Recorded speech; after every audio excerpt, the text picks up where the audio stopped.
Hi, everyone. Good evening. My name is Finn Lockwood. Thank you so much for joining us tonight. I'm really excited to introduce our program for tonight, which is our second installment of Beyond the Binary, which is a monthly conversation with a prominent person or persons in the non-binary or gender non-conforming community that has made an impact on our community and the world at large. So before I start tonight, I just want to give a quick land acknowledgement. The New Haven Pride Center was founded and operates on the traditional lands of the Mohegan, Mashantucket Pequot, Eastern Pequot, Schaghticoke, Golden Hill Paugussett, Niantic, and the Quinnipiac peoples.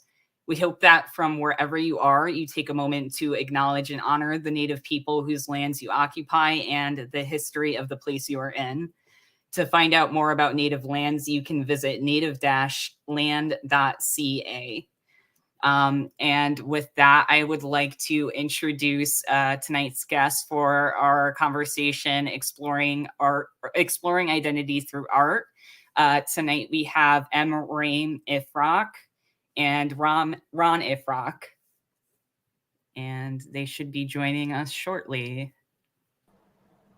Hi. All right. Hey, Em. Hey. Hey, Ron. How you doing? Good. Awesome.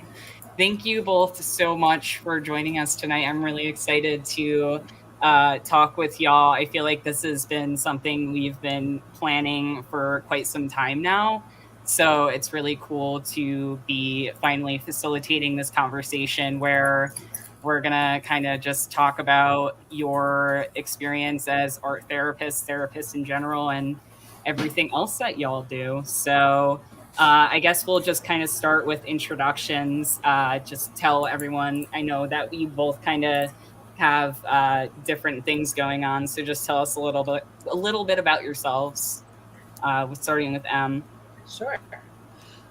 So M, my pronouns are they, them, and I do lots of things, but my two kind of main jobs right now are I run the country's first queer eating disorder intensive outpatient and partial hospitalization program.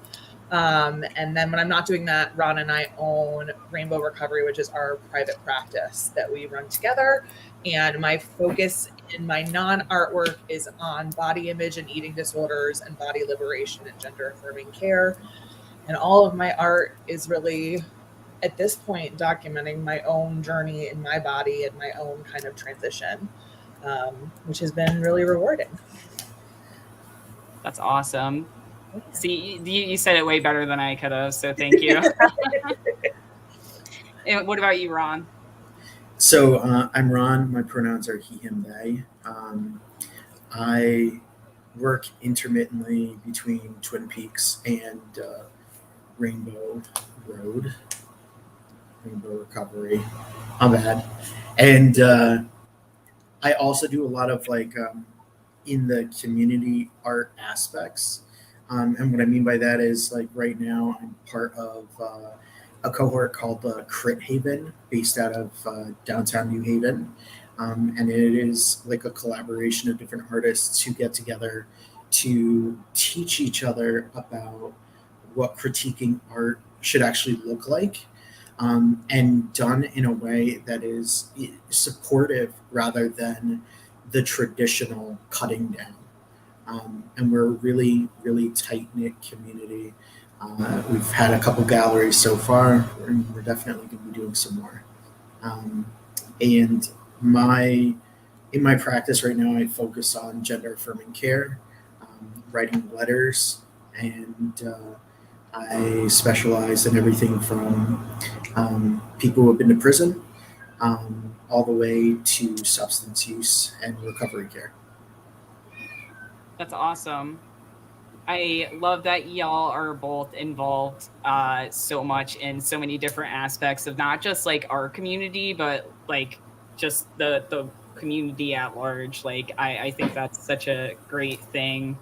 I'm curious about how, because I feel like both of your work is kind of centered, from my perspective, around therapy and art and gender, I would say, for both of y'all, at least Ron, because you seem to have like specifically mentioned gender affirming care. So I guess just kind of tell me a little bit about what brought you to like art therapy as a career. Do you want me to start, Ron? Yeah, you can definitely Okay. Cool. So I feel like this is one of those Sophia Petrillo Golden Girls stories. Like, I'm ready. Back in New York, late 90s, early 2000s, I was in high school and I was taking a studio art class at a hippie art school. And I was my only classmate that didn't want to make a portfolio to be critiqued to go to art school. In fact, anytime I did art, I was like, the rules are really dumb. They're meant to be broken. And I was lucky that I had this incredible art teacher who handed me the art therapy handbook, which is now on its like 15th edition. Since then, it was like the first time someone had published one at the time. And she told me for a year to just make a portfolio about what it would be like as an artist to be an art therapist and what that experience would be like. And it really opened my eyes to, I think, a lot of parts of my own queerness that I didn't have words for, but that I had like image for. And the fact that like we don't have to sacrifice the things that we love or our happiness in order to like have a career with whatever that means. And so it really reminded me I didn't have to do the normal thing like everybody else. I didn't have to go to college right away. I didn't have to do that whole thing. So I took some time off. I actually did some traveling, and then I went back to school and met Ron about the time that I was starting to apply for grad school. Did that whole imposter syndrome thing that artists do where we think that we're inherently never good enough and our art's never good enough to get into any of the things that we want to do. And Ron really pushed me to just kind of hit the send button on the application and see what happens. And got in, you know, the program's local. It's Albertus Magnus College. And I started, and then what was it? Halfway through the program, Ron, like 2 years in, is kind of where your art therapy journey kind of started. So I'll let you kind of go from there. So I grew up in like Fairfield County, between Fairfield and Bridgeport, and I liked galleries themselves. I like the concept of like sharing art, but the galleries were super white, super elitist. I hated art. I hated poetry. I didn't really like museums even. Like all of it was just kind of, it was too much. And I felt really ostracized when going there. Needless to say, I've always been a big dude and I've always just kind of looked like this. And so I originally was going to school for social work and kind of became disenfranchised. Like didn't enjoy the program, didn't enjoy the commute. I was going into Westchester for it, and I'd gone to a couple of art therapy conferences, and at one of the conferences, since I'd gotten to know the program director at the time pretty well, she and the rest of M's professors bum rushed me at a bar. Literally crowded me and was like, when are you going to apply? Wow. I love that. And they were like, if you apply, like you're guaranteed a spot. So just do it. And that night, everybody else went out for like drinks and dinner. And I went to the room, had a mini panic attack, and, you know, applied for school. Wow. Yeah. That's interesting. It kind of sounds like, Ron, you helped M do the same thing that you then needed M to do for you. Almost like you're both kind of pushing each other along, like do the thing. Absolutely. I think that's really cool. And another thing I think is really interesting is that you both seem to have like this disdain for art, which like, and I think that's funny because I too also had a disdain for art. Like I hated the concept, like art with a capital A, artist. Like I did not self-identify as an artist. And like, I think looking back, Ron, like you said, it's because you don't feel like you belong there. You know, you're not part of what the art community looks like. So therefore, like, why bother? You know, you don't want Yeah. people thinking that about you the way you feel about the art with a capital A community. So like, don't be a part of it. You know.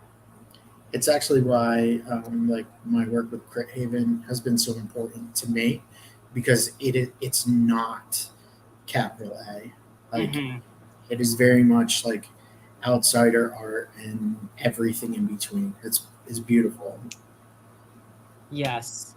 I love that outsider art is becoming more like, I don't want to say it's more like popular, because outsider art kind of by definition is like not, but like it seems more of a like people are more drawn to that, I think, these days. At least maybe, I mean, I probably just hang around queer people and that's like my, you know, sample pool. So maybe not, but No, but I think people want to feel things now. yeah. That 2 years of a pandemic and political unrest in the world has kind of forced all of us to feel things that we often try to avoid.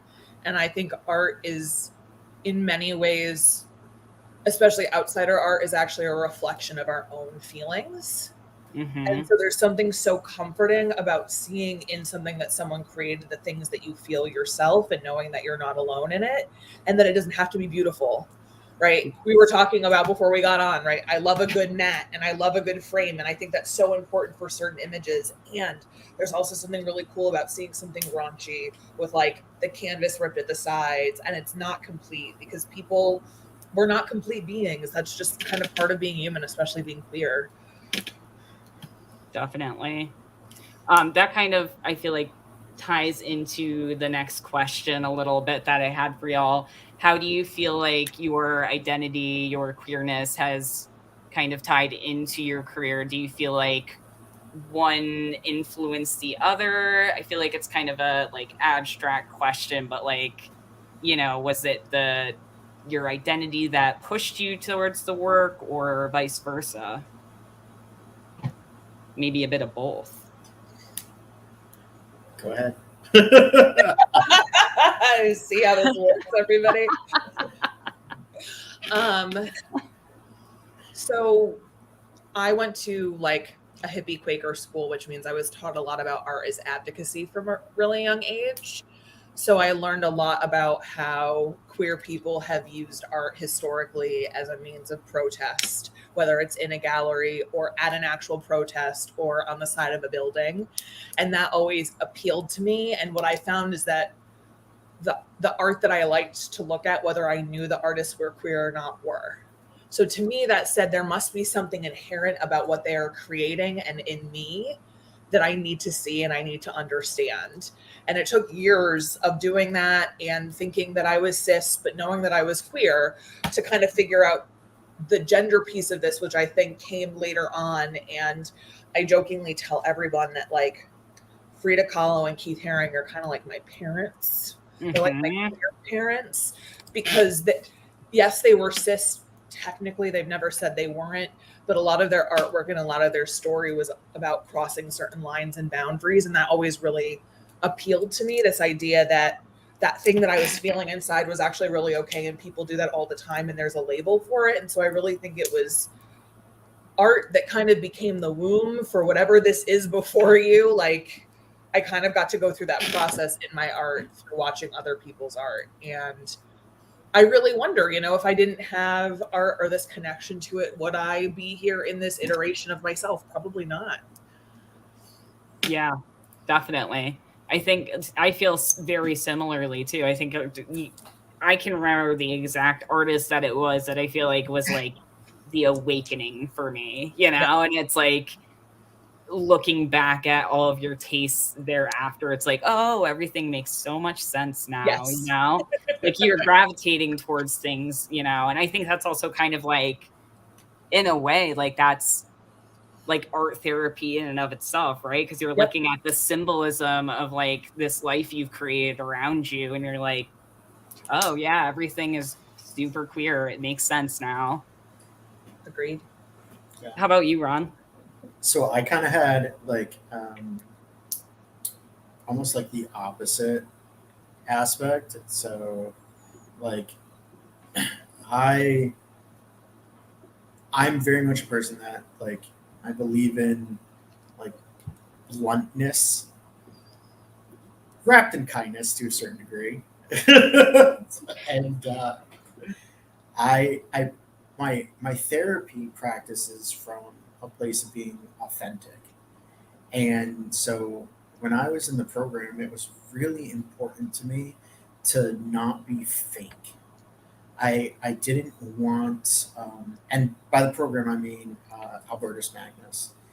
You know, so I didn't want any aspect of me to just be, you know, I painted this 10 minutes last night and like here's my homework, right? Like I wanted to actually put in the work to do it. And so the more I thought about like my own authenticity, the more I realized like I knew when I was in like maybe sixth grade or seventh grade that I was like bi, kind of. And you know, it really took going to school in Maine for my undergrad to realize like there were so many different orientations out there. There were so many people who like had something else to offer, and by the time I got out of there, that was kind of where am I going with this? What's my orientation? How do I, you know, self discover? And a lot of my artwork kind of reflects the messy ADHD version of that. Yeah. Totally. When you're creating this artwork, or when you were creating it, do you think like were you consciously processing that, or is that something again like you kind of go back and look at and you're like, oh, okay, that's what I was getting at? Some is both. Both, yeah. Yeah. And some artwork is, I'm not looking across the room right now. Some artwork like, is more about like self identity of like ethnically, you know, where am I from? Where are my ancestors from? Like, how do I self identify as male? Like, what does that mean to me? And some of the artwork is just like, had a super gay day and I'm going to put down whatever I can to kind of like convey that. Yeah, absolutely. Another question that I had for you, what kind of like what benefits are you seeing within the LGBT community from like art therapy specifically? I think that a lot of it has to do with like this aspect of like a lot of what we found is like our trauma is not held in a part of the brain that has words. And this is something that's well documented with like a lot of the veterans that I work with. You know, complex PTSD and PTSD overall, like that section of the brain is nonverbal. And so how do you get across to somebody that like jangling keys sounds like munitions dropping, right? Like, how do you convey that there's a particular orange that like reminds people of napalm strikes, right? Like, there are certain things in there that like within the LGBTQ community, there's so much trauma. Yeah. How do you lend any part of the therapeutic process to that without using some form of artistic expression? Yeah. Agreed. And I mean, to go off of that, you know, there's a million books also written about how trauma lives in the body, right? And one of the reasons why I got into treating eating disorders is actually us queer, trans, and non-binary folk are anywhere from 50 to 70% more likely to have an eating disorder because of the trauma we experience in our culture. And if trauma lives in the body and the part of the brain that's nonverbal, I'm actually failing my community and my like queer siblings by not learning how to provide treatment that doesn't involve cerebral verbal processing, where like we can provide an experience that isn't just, you know, some people are like, oh, so people come to you and paint. I'm like, yeah, they paint, but I have like 6-foot canvases in here and they use their whole body when they make art. Or if we're doing digital art, like, are you crunched up over an iPad trying to make something for therapy because you just can't get out of your own head, right? There's a physical experience, there's a kinesthetic experience, there's also accessing that part of your brain and simultaneously like calming your vagal nerve system, which is the fun primal nervous system that goes off when we feel traumatized. And I'm going to safely assume for the two of you and anybody who's queer that's watching is that we're all on high alert right now. And so we all need opportunities to heal in a way that will actually sustain us and take care of us. And so this, for me, and I think for both of us, felt like the best way that we could provide and offer that to people in a way that felt successful. Because the other thing that I hate, especially working in eating disorders, is how many times people have to cycle in and out of treatment when they're struggling. And like, I love everybody and I want to see everybody every day because I actually do love every single client that I work with. And if I never see people again, it means that I've actually done a really good job because it means you don't need me anymore. And I would love to not be needed. Yes. Yes. Yeah, my therapist always says that too. I feel like that is the goal, right? Yep. Put me out of a job. Yeah.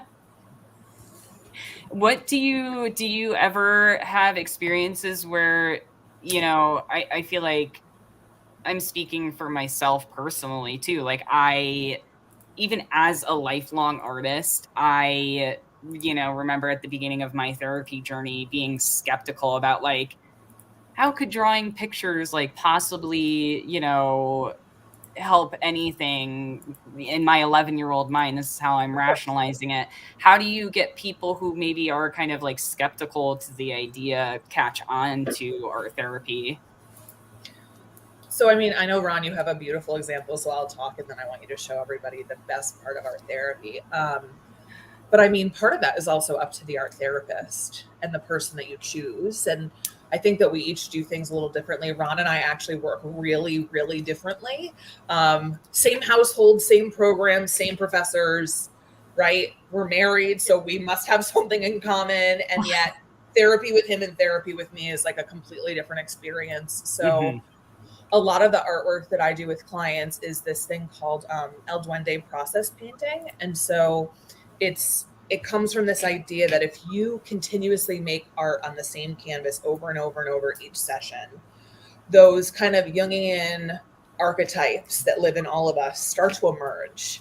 And it can be the shape of an animal or a planet or the shape of a letter that connects to something. But it's my job to give you prompts so that when you're making that art, those things are evolving naturally in that process as part of our session.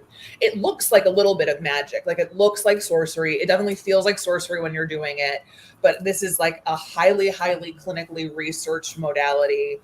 If anyone's interested, the creator of El Duende Process Painting ran the program Ron and I were in. She's highly respected internationally. Yeah, it's really, really cool. And it's amazing because I've done it myself, which is the other thing. I'm an art therapist that I don't ask clients to make things or do things I don't do. So I have my own process paintings, like in this room right now, where I did it for 6 months. I have one during our previous presidency that I did to kind of process my own trauma around that. And I don't think you, Ron, you do a lot more, like I'm a little calmer. You do all the good wild stuff. I mean, yeah, so I do process painting for myself. Yeah. For me, it's been incredibly healing in all aspects. And, you know, sooner or later, I kind of get to a point where like I've resolved whatever the issue is, so to speak. And then that's when I start a new one. But there's a ton of different ways to kind of tackle the same problem, so to speak, or the same issue that clients are having. And it just, you know, like Em said, it really just depends on who the art therapist is and what they're comfortable with. Yeah, absolutely. Another question I had, because I feel like, so I, before I really got on my path in my career right now, I've had like a ton of different careers and thoughts about careers that I wanted. And art therapy has always been one of them.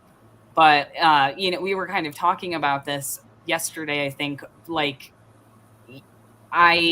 you two are the first, like, therapists, like art related therapists that are like super queer. Like, I remember when I first met Ron, you told me about Twin Peaks. I like did a quick Google search and I was like, whoa, this is like a queer website. And I like trust its queerness and I would feel comfortable contacting this place. I was like, it was so validating to me to see representation in like something that like I hold with such regard and like, have thought about doing myself. So like, do you see more representation outside of yourselves in your line of work? And if so, where? And I'm sure there are ways in which it could be better, for sure. So I mean, I do now. I was lucky. I just spent the last like 2 or 3 years teaching in the program that we graduated from. So I've seen the last few local graduating classes, which went from being like when I was at school, like really cis, hetero, predominantly cis female, could afford to be in grad school and not work type of thing, right? To now, like there being diversity both ethnically, racially, sexuality, gender wise, but it took time, and that's been a critique that Ron and I have consistently held, and with our mentors as well. There's a large group of us that's kind of been like, well, when something is founded by the people that can afford, because art therapy is usually people's second careers. So it's one of those, you could actually have afforded to have a career and have a second career, which means you probably are in a family situation where someone can financially take care of you while you're in school. Now, most us queer people don't have that. We're lucky if we have family to begin with, which means when we commit to doing something, we're doing it to the detriment of ourselves and we're sacrificing things to be there, which was kind of our experience. And we kind of saw the difference in people that had privilege and didn't, that had partners that didn't. I think the field is far less white and far less cis hetero than it is. And I don't know many, for example, like trans non-binary art therapists in general. And I know we're out there, but there's not enough of us that we like have a club yet. Yeah. See, that's what I'm waiting for. Same. I also feel like a lot of like look at our political climate, right? Like Em and I have very active and special outlook on this because we can be passing. And that is our privilege that we hold. Like very much so, if we go out somewhere, we can look like we're in a cis passing relationship. And I think due to, as far back as the early 20s, like gay, LGBTQ people, trans people overall, we're not trusted with a lot of things. And so there is still a massive stigma of, well, great, you're a therapist, but like, did you really do the work?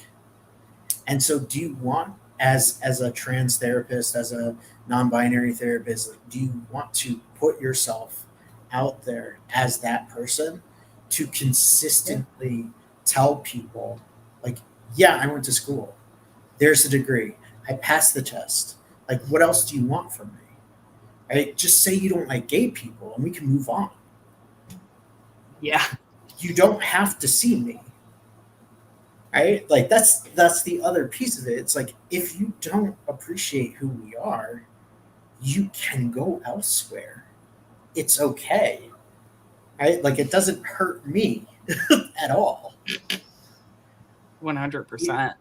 Even if Em and I are the best people to tackle whatever issue you have, like it's fine. Like choose Jimmy down the street. I'm sure they'll do a fine job. Well, you need to go to who you're comfortable with, right? Therapy is a relationship, and all therapy happens in relation and secure attachment, no matter what kind of therapy you're in. But I feel like especially art therapy, where someone's asking you to so vulnerably share your actual creativity, which is something that, especially for adults, unless you're artists together, how often are adults asked to share creation together in that way, especially as queer people? And so I often feel like if I'm not for you, it's because you don't want to create something with me. And good, then we shouldn't create something together, because we're not going to have a secure, attaching relationship where I can help heal whatever is going on. I mean, I feel like that right there is the start of being good at your job, because you're already teaching this person, like, you have consent, you have boundaries, you have choices in this, you know? But like, I think also too, it's like, I think that like a big part of the reason I wanted to have y'all on here too is like, I feel like so many queer LGBT people like give up on the idea of finding a counselor, finding therapy that will actually not traumatize them further, you know? So to hear then having a therapist tell you like, no, it's okay, you do have a choice, it's like, wow, that could sound revolutionary to some people, you know? No, which I mean is sad, because It is. the reality is, right? And I think I've said this to you in a conversation before, but like the difference between me and a client who doesn't have my degree is that they didn't read a bunch of books for 3 years and pay a lot of money. I'm not saying I'm not special. I'm not saying what I do isn't magical. And the only expert on you is you. So like when you show up, you're actually the smartest person in the room. I don't know why we as therapists treat our clients like we're the smartest people in the room.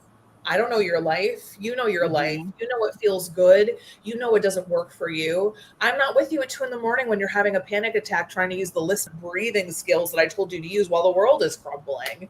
Like, there is a reality to this that I just feel like if we present to people like, okay, here's what's going on with the world based on your identities. Here's what I can offer that. If it doesn't work for you, that's cool. Like, doesn't every queer person just deserve that just up front? Like, this is what I can offer you and this is what I can't, because that's something we're not used to getting.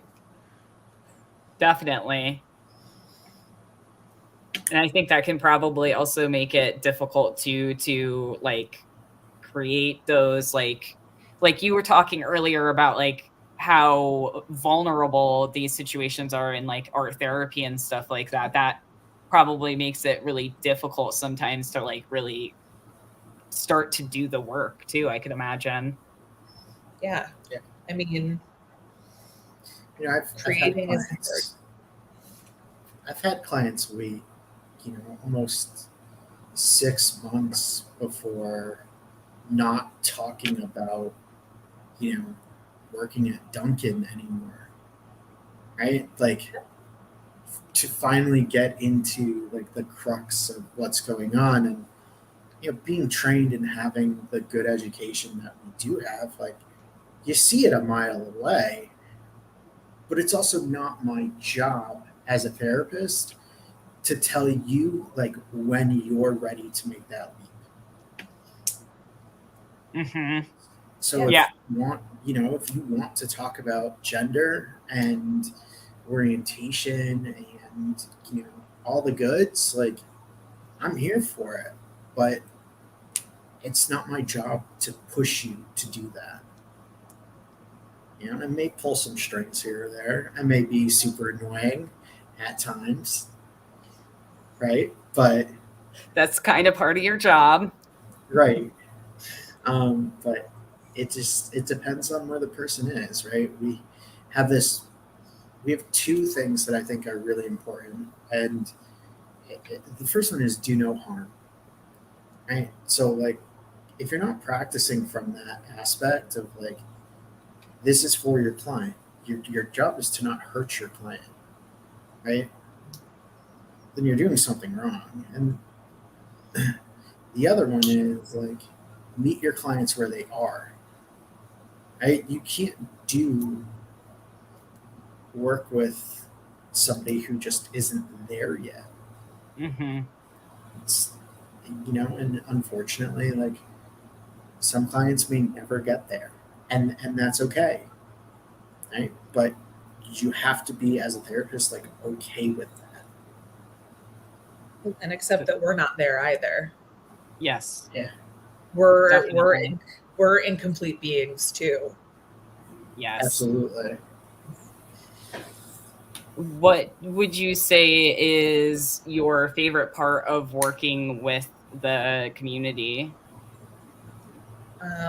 So I feel really lucky because I wake up and I come down here and I log in and I help queer people with their eating disorders for like 6 hours a day every day. And this is the first job that I've had where all of my staff are queer, multiple staff member are non-binary or trans. All of our clients are queer, most of whom are non-binary and trans. It's like I'm actually with my people all day. Wow.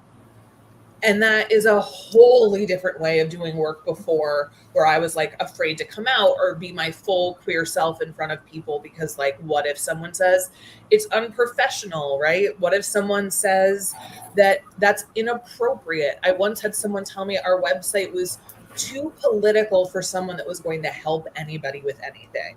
Yeah. Like, oh yeah, I get critiques. I should post all the crazy emails I get. I was going to actually ask you, it's not surprising. I mean, it is and it isn't, but that's, yeah. Yeah, every so often. And because I work in eating disorders and I'm fat, I often will get the kind of trolling comments about how I'm like enabling people by saying that it's okay to be in a fat body, but like it is. Mm-hmm. There are medical facts that actually say it is. That's not what we're here for. That could be a whole 12 billion series lecture that I just talk about research for hours. But we'll be in touch. But I mean, that's the other piece of this is when you're a therapist and you're working in the community that you live in and you're helping people with similar identities, on the other end will always be people that don't think any of us should exist, telling me how I'm failing all of those people that I know I'm helping. And that's okay. If I'm making someone mad, I'm probably doing my job. Yep. Well said. What about you, Ron? Do you have anything in particular that you really love about working, especially with like gender affirming care? I feel like that's probably got its own rewards. I think like the thing for me is just like normalizing it. Yeah. Like only 50 or 60% of my caseload is like trans in some capacity. The other 40-50% is like either in the community or like are maybe 10% is cis and straight, and like there is literally no difference outside of hardships between like my trans clients and my like couple of straight clients. Right? Like what they're going through is different. Who they are as people, I don't know. Everybody has a problem with their mother-in-law. Like everybody wants a divorce. Like like it run the gambit, pick a problem, pick an issue. Like I'm sure, your straight friend down the street has it the same way, in a complex way that you have it. Like, and I think normalizing that for people is, in my opinion, really important, because I want people overall to understand how to be their most authentic selves. Yes.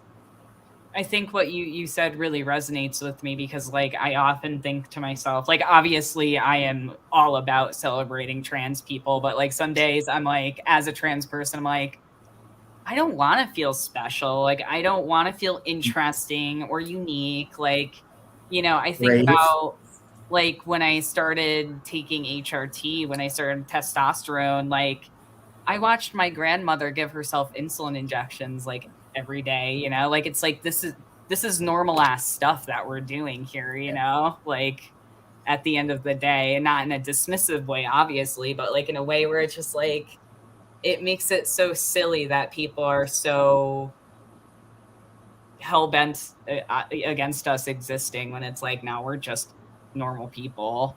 Right? I mean, my last therapy session with my own therapist, I didn't talk about my identity once. I complained about my family like everybody else. Exactly. I complained about how anxious I am like everybody else. You know, the only time my identity's ever come up in therapy post kind of my medical affirmation process has been when politics tell me I might not be safe because I need someone to have a plan. And honestly, I need to know that, like, if there's a session I don't show up for, that someone knows I'm missing. And that's a crazy thing to have to process with your therapist. But I have many clients that have had to process that with me, and that's what I've had to do. And that, I don't want to be special for that. Mm-hmm. That's terrifying. Like, why would anybody want this? Exactly. I just want to work and be left alone. Yes. Hang out with my peeps. Like, that's it. That's all I want. I think it's part of the reason why I like believe so hard in like not gatekeeping.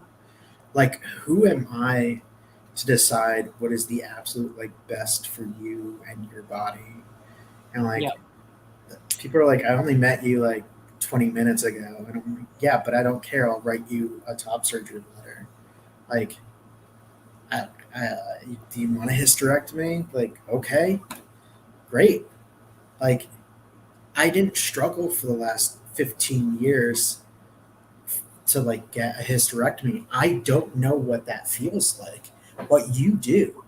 You were sitting there and you went through it, and you finally had the, you know, the, and Em's gonna hate this, the bravery. On to you. Right?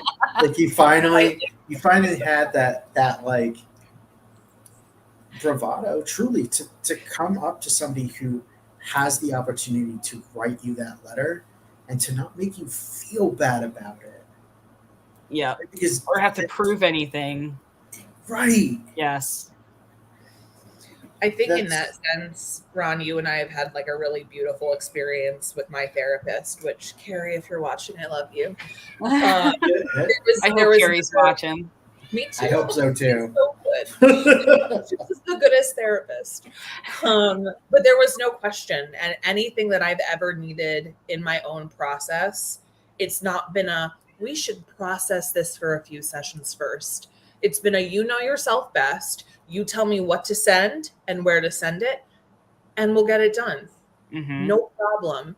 And I think for me, it's taught both of us so much about how all providers, whether you have the same identity as your clients or not, how we kind of get caught up in like clinical language, which is so different from being an art therapist and not something that I think is innate to either one of us. But you have to learn it as art therapists to be respected, which is the other, you know, piece to this, which is like art therapists are still kind of the rowdy kids at the therapy table. Like, you know, we're the messy kids that like, we didn't keep our jeans clean at recess, and lunch is still kind of like on your face. And so you got to show up and pretend you're not that kid. And then what happens is you lose the magic of being the messy kid after recess. Yes. And part of that is like, you want a letter, you got it. Part of that is you say that's who you are. Who am I? Yes. Yes. Wow, I love that. That makes so much sense with everything that y'all have said about yourselves too. Like the hating, like the institution of art and everything. Of course, you're the rowdy kids at the lunch table. I love that. I love that. So I see we're getting close to the end. Before we go, I definitely want to talk about this book that y'all were telling me about, Ron. I think you might have it with you.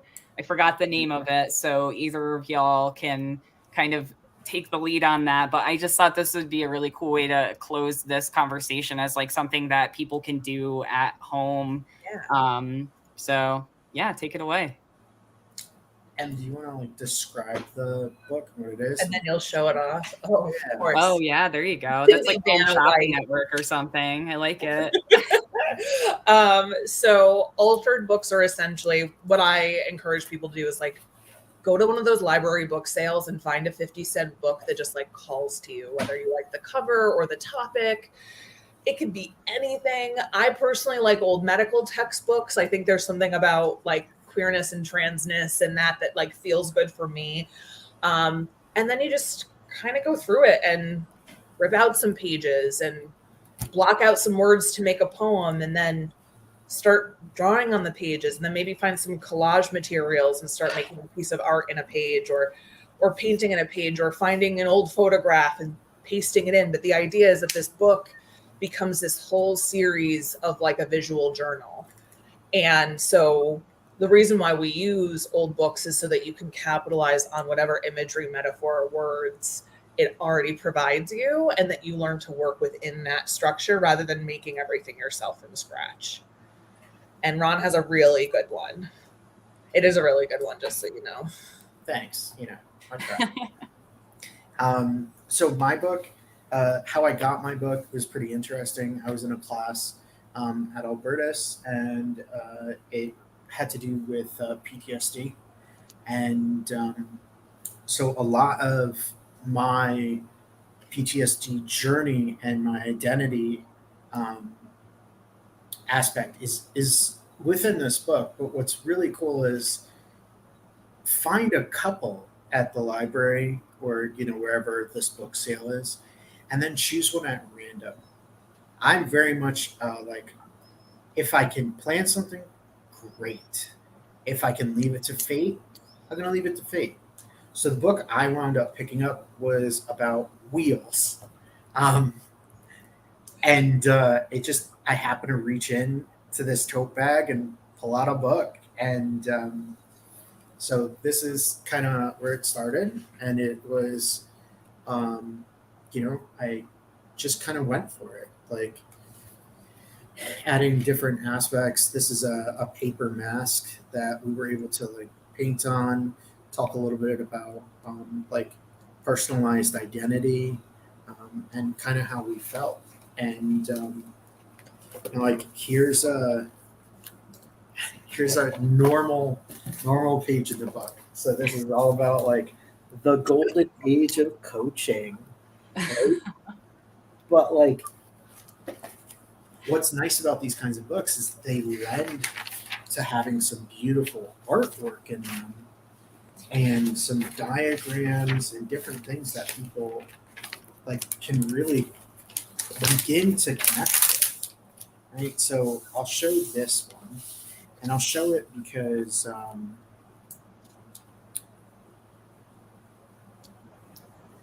it was in the book and it was part of our political climate at the time.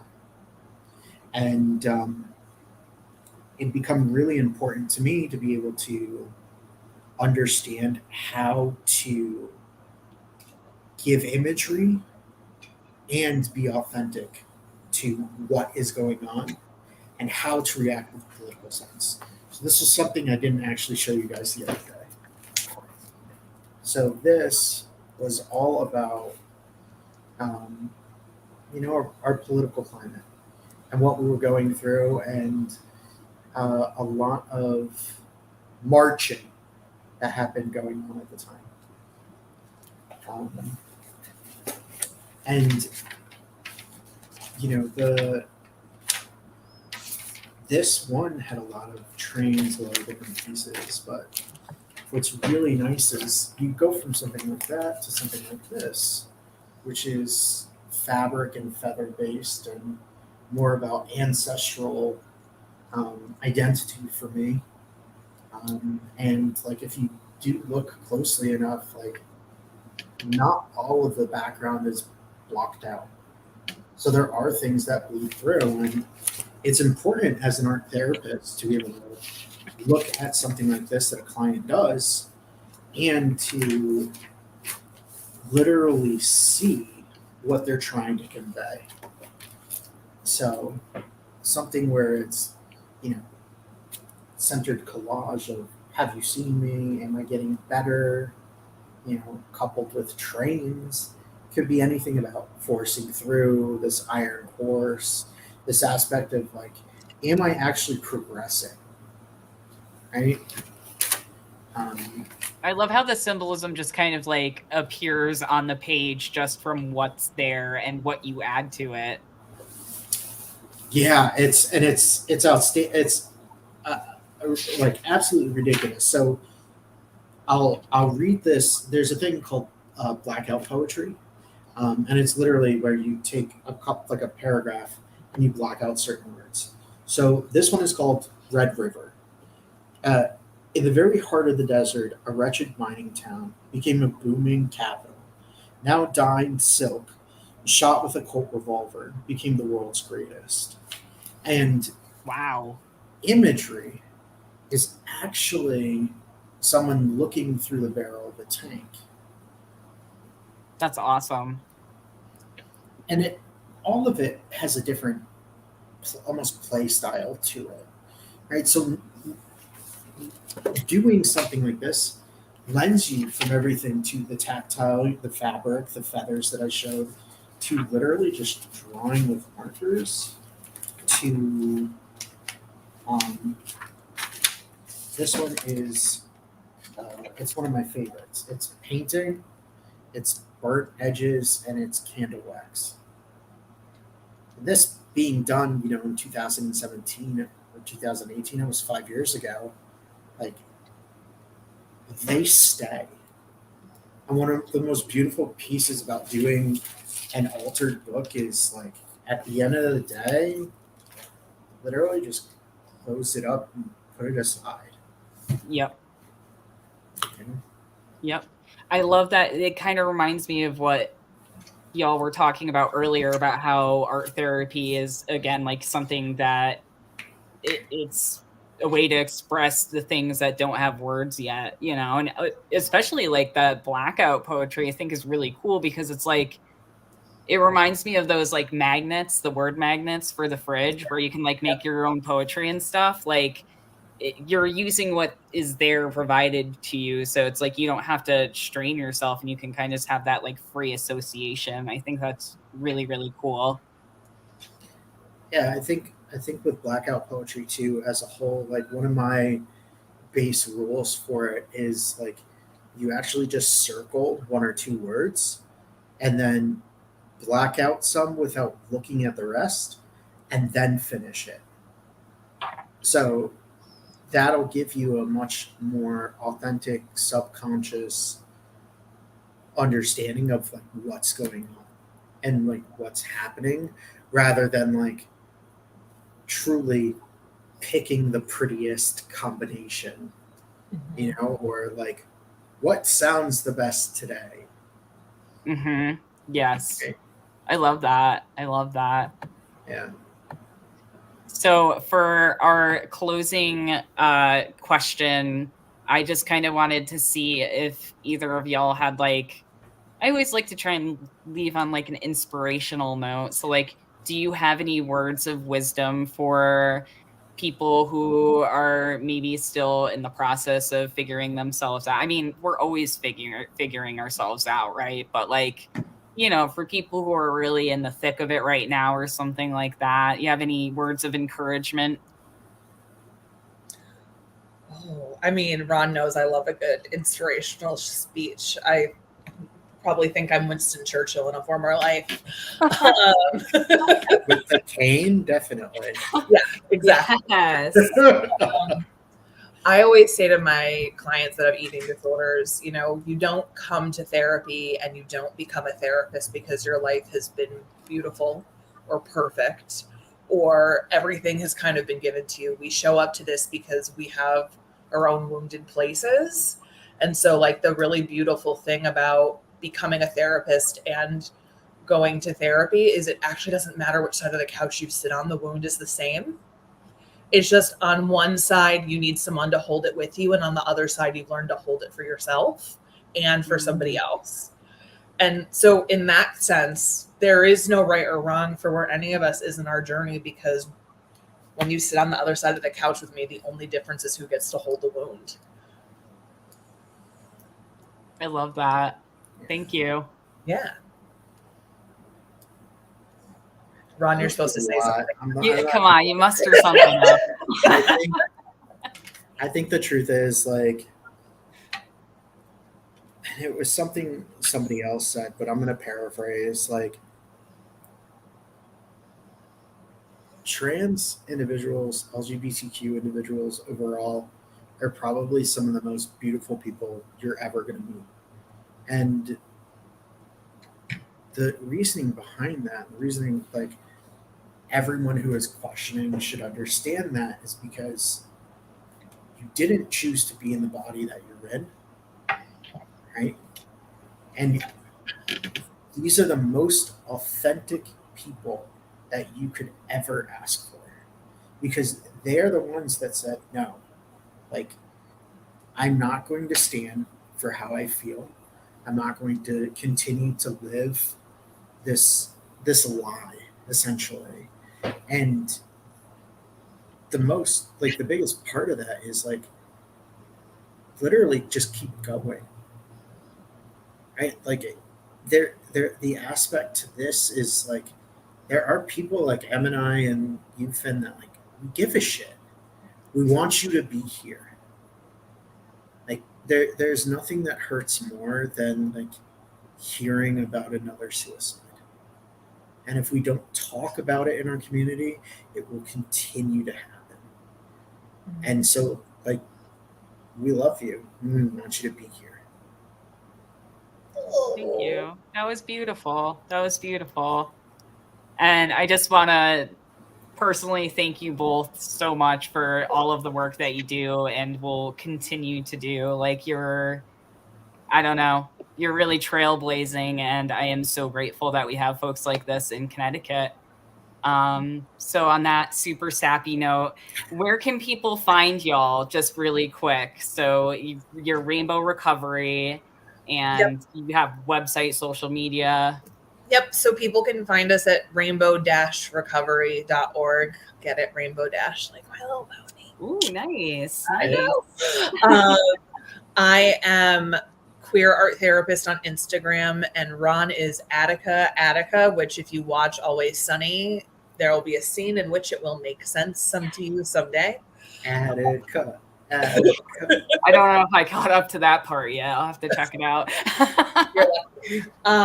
And if anyone out there is queer and they have an eating disorder and they're struggling and they need a higher level of care, my program is with Walden Behavioral Health. And even if we're not taking clients and you reach out, we always try to help people get the resources that they need in some way. So don't hesitate to email or send a message. We mean it when we say that we love you and we care about you, and we want people to get their needs met. And I'd rather help you meet your needs than have you not express that you have them in the first place. Awesome. And I write letters on Fridays. So if you're free on a Friday and have 20 minutes, that's all it takes. Yep. Awesome. Thank you. Thank you both. Yeah, thank you. Absolutely. All right, cool. Well, I will talk to you all soon, and I hope everyone enjoyed our program, and we will have more to come, I'm sure. All right, take care, everyone. Bye.